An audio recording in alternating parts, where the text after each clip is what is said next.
ಈ ಘಟನೆ ನಡೆದಿದ್ದು ಒಂದು ನಿರ್ಜನ ಹೈವೇ ರಸ್ತೆಯಲ್ಲಿ ರಾತ್ರಿ ಸಮಯದಲ್ಲಿ ನಡೆಯುತ್ತದೆ. ಆ ರಸ್ತೆ ತುಂಬಾ ಜನ ಹೋಗೋದು ಕಡಿಮೆ. ವಿಶೇಷವಾಗಿ ಮಧ್ಯರಾತ್ರಿ ಆದ್ಮೇಲೆ ಅಲ್ಲಿ ಹೋದವರು ಕೆಲವೊಂದು ವಿಚಿತ್ರ ಸಂಗತಿಗಳು ಕಂಡಿದ್ದೇವೆ ಅಂತ ಹೇಳ್ತಾರೆ.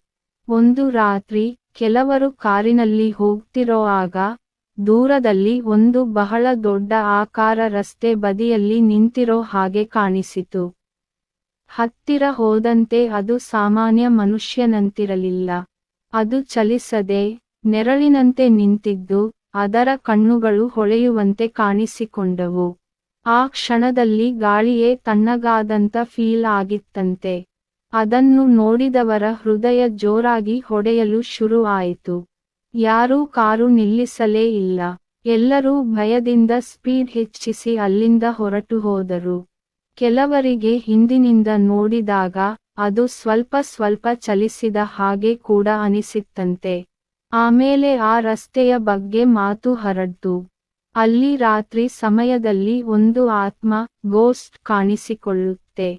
ಅದು ಪ್ರಯಾಣಿಕರನ್ನು ನೋಡ್ತಾ ರಸ್ತೆ ಬದಿಯಲ್ಲಿ ನಿಂತಿರುತ್ತೆ. ಯಾರಾದರೂ ನಿಲ್ಲಿಸಿದ್ರೆ ಏನಾಗುತ್ತೋ ಗೊತ್ತಿಲ್ಲ. ಕೆಲವರು ಹೇಳ್ತಾರೆ ಅಲ್ಲಿ ಹಿಂದೆ ಒಂದು ಭಯಾನಕ ಅಪಘಾತ ಆಗಿತ್ತಂತೆ. ಅದರಲ್ಲಿ ಸತ್ತವರ ಆತ್ಮ ಇನ್ನೂ ಅಲ್ಲೇ ಅಲೆದಾಡ್ತಾ ಇದೆ ಅಂತ ನಂಬಿಕೆ. ಅದರಿಂದ ಆ ಹೈವೇನಲ್ಲಿ ಈಗಲೂ ಜನ ಹೇಳೋದು ಹಿಮ್ಮುಖ ಸೂಚ್ಯಂಕ ಬಲಕ್ಕೆ ಸೂಚಿಸುತ್ತದೆ. ರಾತ್ರಿ ಅಲ್ಲಿ ಒಬ್ಬಂಟಿಯಾಗಿ ಹೋಗ್ಬೇಡ. ಏನಾದ್ರೂ ಕಂಡ್ರೂ ಕಾರು ನಿಲ್ಲಿಸಬೇಡ. ನಮ್ಮ ಪೇಜ್ನ ಫಾಲೋ ಮಾಡೋದು ಮರೀಬೇಡಿ.